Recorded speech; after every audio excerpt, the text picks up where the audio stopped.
दोस्तों, भारत के लिए जर्मनी ने अपनी पूरी डिफेंस पॉलिसी को बदल कर रख दिया है। इसके अलावा नेपाल ने एक बार फिर से अपनी वही पुरानी घटिया हरकत की है, जिस वजह से भारत और नेपाल के संबंध एक बार फिर से नाजुक मोड़ पर पहुंच गए हैं। जानेंगे इन दोनों खबरों के बारे में इस वीडियो में डिटेल में। पहले बात करते हैं जर्मनी की। कभी भारत को हथियार देने में हिचकने वाला यूरोप अब खुद आगे बढ़कर भारत से साझेदारी की बात कर रहा है। खासकर जर्मनी, जो नेटो के बाहर किसी भी देश को उन्नत हथियार देने में सबसे सख्त माना जाता है, आज भारत के दरवाजे पर आकर कह रहा है कि वह नो लिमिट्स डिफेंस कॉपरेशन चाहता है। ये बदलाव सिर्फ एक रक्षा सौदे का नतीजा नहीं, बल्कि भारत की बदलती वैश्विक छवि का प्रमाण है। जर्मनी ने भारत को अपना सबसे advance sky next air defence system offer किया है, जिसे नेटो देशों में भी सबसे भरोसेमंद क्लोज इन और एंटी ड्रोन शील्ड माना जाता है। ये वही सिस्टम है जो युद्धकालीन परिस्थितियों में जर्मनी खुद इस्तेमाल करता है। स्काई नेक्स की खासियत है कि ये कुछ ही सेकंड में drone, swarm drone, rocket, artillery shells और लो फ्लाइंग मिसाइलों को नष्ट कर सकता है। इसकी 1000 राउंड प्रति मिनट की फायरिंग क्षमता किसी भी ड्रोन या छोटे लक्ष्य को पल भर में खत्म कर सकती है। इसके ऊपर AI आधारित स्मार्ट ट्रैकिंग सिस्टम है, जो एक साथ 50 से 100 टारगेट लॉक कर सकता है। भारत पहले ही लंबी दूरी की एयर डिफेंस में दुनिया की टॉप क्षमताओं में है। रूस का S-400, इजराइल का बराकेट और DRDO के स्वदेशी सिस्टम भारत की मल्टी लेयर शील्ड को मजबूत बनाते हैं। लेकिन आने वाले समय में युद्ध का चेहरा बदल रहा है। अब खतरा मिसाइलों से ज्यादा ड्रोन झुंडों का है, जो कम ऊंचाई पर उड़कर बड़े नुकसान कर सकते हैं। इसीलिए भारत ऐसे हथियार चाहता था जो तेजी, सटीकता और लगातार मार की क्षमता रखते हो। जर्मनी का स्काई नेक्स इसी जरूरत को पूरा करता है, और यही कारण है कि सिस्टम के आने से भारत की एयर डिफेंस अब मल्टी डायमेंशनल हो जाएगी। सबसे दिलचस्प बात यह है कि इस डील की पहल भारत ने नहीं की, जर्मनी ने खुद आगे आकर भारत को आमंत्रित किया और कहा कि भारत को जितनी भी तकनीक चाहिए जर्मनी देने को तैयार है। ये वही जर्मनी है जो वर्षों तक नेटो के बाहर किसी भी देश को हाई एंड हथियार देने से मना करता रहा है। लेकिन अब यूरोप भारत को एशिया का स्टेबल स्ट्रेटेजिक एंकर मानता है। उनका मानना है कि एशिया में यूरोप के सुरक्षा और व्यापारिक हितों को सिर्फ भारत ही सुरक्षित रख सकता है। ये स्थिति अमेरिका के लिए सबसे ज्यादा असहज है। पिछले कई महीनों से अमेरिका यूरोपीय देशों पर दबाव डाल रहा था कि भारत को रूस से दूर करो और उसे हथियार देने पर रोक लगाओ, लेकिन यूरोप ने उल्टा रास्ता चुना। फ्रांस पहले ही भारत को राफेल, स्कॉर्पियन पनडुब्बी मिसाइल और सैटेलाइट तकनीक दे रहा है। अब जर्मनी भी भारत की तरफ रफ्तार से बढ़ रहा है। इसका सीधा असर भारत के विरोधियों पर दिख रहा है। पाकिस्तान जानता है कि स्काई नेक्स आने के बाद उसकी ड्रोन प्रोजेक्ट हवा हो जाएंगे। चीन भी समझ चुका है कि यदि ये सिस्टम लद्दाख और अरुणाचल प्रदेश में तैनात हो गया तो उसके स्वार्म ड्रोन अटैक बेअसर हो जाएंगे। दुनिया बदल रही है और पहली बार भारत उसकी दिशा तय करने वाली ताकत बनता जा रहा है।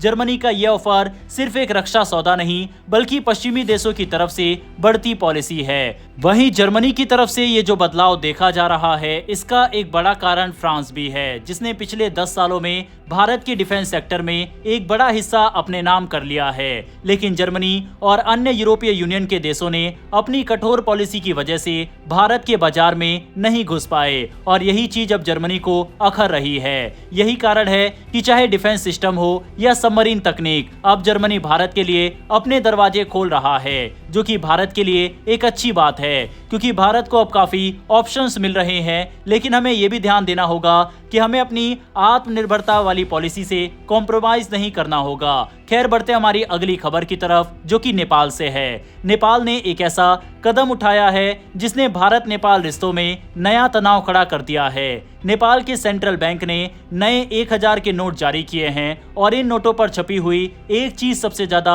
चर्चा में है। वो है नेपाल का अपडेटेड नक्शा, जिसमें काला पानी, लिपुलेख और लिम्पुआधुराकाओ नेपाल की सीमा में दिखाया गया। ये वही क्षेत्र है जो कि भारत का है, लेकिन नेपाल इसे अपने नोट में दिखा रहा है।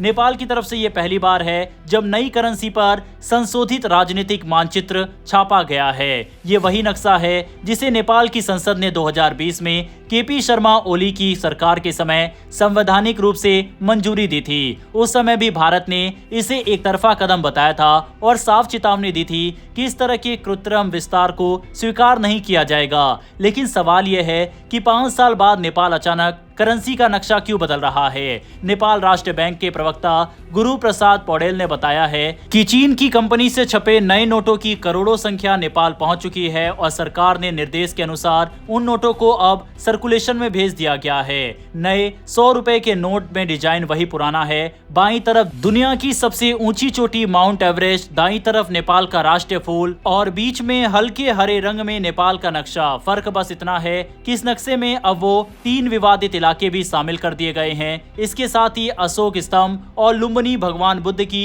जन्मस्थली भी नोट के बीच में छपा हुआ दिखाई देता है। और खास बात यह है कि नेपाल के सभी नोटों में नक्शा नहीं होता, सिर्फ 100 रुपए के नोट पर नेशनल मैप प्रिंट किया जाता है। इसीलिए यही वो नोट था जिसमें सरकार ने संशोधित राजनीतिक मानचित्र को शामिल किया है। अब बात करते हैं भारत की प्रतिक्रिया की। भारत लगातार कहता आया है कि लिपुलेख, कालापानी और लिम्पुआधुरा ऐतिहासिक तौर पर और दस्तावेजों के आधार पर भारत का हिस्सा रहे हैं। भारत के विदेश मंत्रालय ने फिर दोहराया कि नेपाल का ये कदम ना तो वास्तविकता बदलता है और ना ही ये दावा इतिहास पर आधारित है। भारत ने इसे एक तरफा फैसला बताया और कहा कि सीमा विवाद का समाधान केवल बातचीत और राजनयिक माध्यमों से ही संभव है। भारत ये भी कह चुका है कि दोनों देशों की बातचीत मौजूदा फ्रेमवर्क के तहत जारी है, यानी नेपाल चाहे करेंसी पर नक्शा छाप दे, लेकिन भारत की आधिकारिक स्थिति वही रहेगी कि ये क्षेत्र भारत के उत्तराखंड का हिस्सा है। यानी करेंसी पर छपा नक्शा नेपाल की राजनीतिक मंशा का संकेत तो देता है, लेकिन इससे जमीनी सच्चाई नहीं बदलती।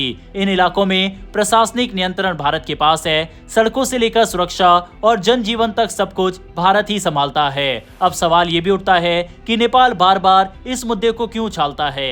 इसका जवाब नेपाल की राजनीति में छिपा है। नेपाल में जब भी सरकार पर आंतरिक दबाव बढ़ता है या जनता की नाखुशी बढ़ती है तो राजनीतिक दल अक्सर भारत से जुड़े किसी विवादित मुद्दे को हवा देकर राष्ट्रवाद का माहौल बनाने की कोशिश करते हैं। 2020 में ओली सरकार ने यही किया था और अब फिर से उसी नक्शे को नए नोटों पर छापकर राजनीतिक संदेश देने की कोशिश की जा रही है। लेकिन ये कदम भारत नेपाल रिश्तों को और जटिल बना सकता है। दोनों देशों की 1850 किलोमीटर लंबी खुली सीमा है। लाखों लोग रोज एक दूसरे के देश में आते जाते हैं। व्यापार और सांस्कृतिक रिश्ते बेहद गहरे हैं। ऐसे में अगर दिल्ली और काठमांडू इस विवाद को बार बार उछालेंगे तो इसका असर दोनों देशों की जनता पर भी पड़ेगा। भारत कह चुका है कि वह बातचीत के लिए तैयार है, लेकिन नक्शा बदलकर दावे पेश करना किसी समाधान की तरफ नहीं ले जाता। नेपाल चाहे करेंसी पर कुछ भी छाप दे, जमीन पर वास्तविक नियंत्रण भारत के पास ही है और भारत इसे कानूनी और ऐतिहासिक रूप से सही मानता है। कुल मिलाकर नेपाल के नए 100 रुपए के नोट सिर्फ एक करेंसी नोट नहीं है, बल्कि एक राजनीतिक संदेश भी है जो आने वाले समय में दोनों देशों के रिश्तों की परीक्षा लेने वाला है। बहरहाल दोस्तों, इन दोनों खबरों पर अपनी राय कमेंट बॉक्स में लिखकर बताइएगा। फिर मिलेंगे ऐसी एक नई वीडियो के साथ। धन्यवाद। जय हिंद, जय भारत।